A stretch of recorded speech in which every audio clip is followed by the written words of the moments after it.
Hey, what's up? It's Tom Mitchell back again, your host for hashtag Meditation Life. Today we're talking about three well-known and well-liked meditation apps that I have used extensively, so much so that I feel that I feel comfortable about talking about these three. The first one that I'll talk about, and these are in no particular rank.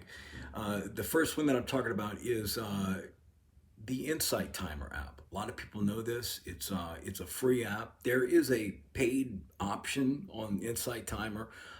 In the years that I've used it, I've never had a need for that paid option. I'm not saying it's bad to pay for it. It's great to support the app if you'd like to. Just for me, I've never felt the need to. But it's a great app. It's free. And not only is it free, but it's a wonderful app. It's got one of the best timers that I've used on any meditation app. And the chimes that you can select at the beginning and the end of your meditation, there's just something deeply satisfying about them. I think they even used to label it as deeply satisfying. I love the chimes on the Insight meditation app. Anybody that I've ever taught meditation to, I've recommended that they download and use the Insight Timer app. There's also a social component to it because after you finish your meditation, you can see who was meditating at the same time as you. You can send them a little thank you for meditating with me. And over the years, I've kind of developed like a sense of community with people from all over the world that meditate just about the same time that I do. Second app I'll talk about, again, these are in no particular order because I love all three equally. It's the Waking Up app. If you're a fan of Sam Harris, this is a must have. I love him. I love his voice. I find his content to always be very interesting. His app is very simple, which is a bonus.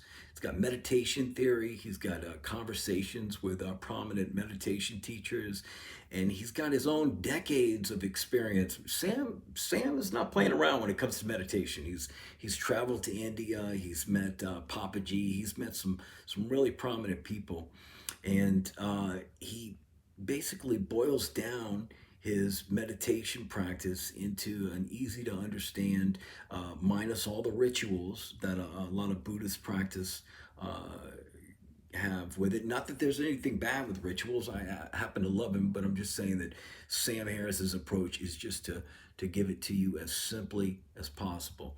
Last app I'm going to talk about, again, these are in no particular order. Headspace. The animations are hugely helpful in this app, especially for somebody that's just starting out to meditate. It can be very difficult to understand what you're supposed to do in meditation and why you're doing it.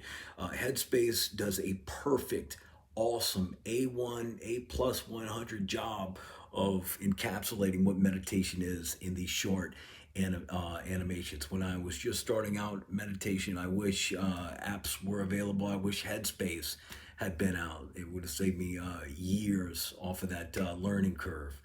The guy that started the app is one of the main voices. His name is Andy Pudukombe. He's a former Buddhist monk, has kind of a British accent.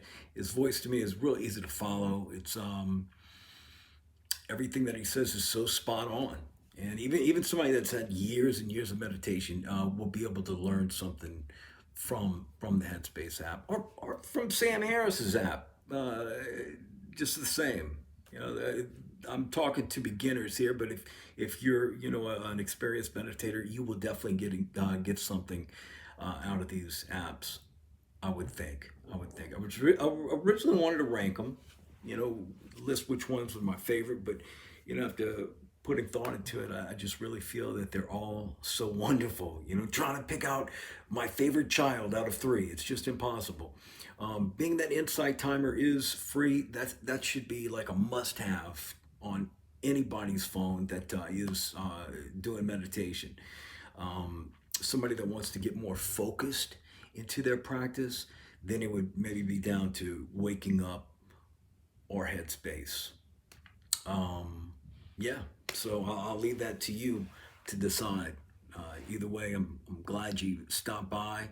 There's a flood of I know there's a flood of meditation apps on the market currently. I have not tried them all, but these three I have tried extensively, and I feel comfortable telling you about it.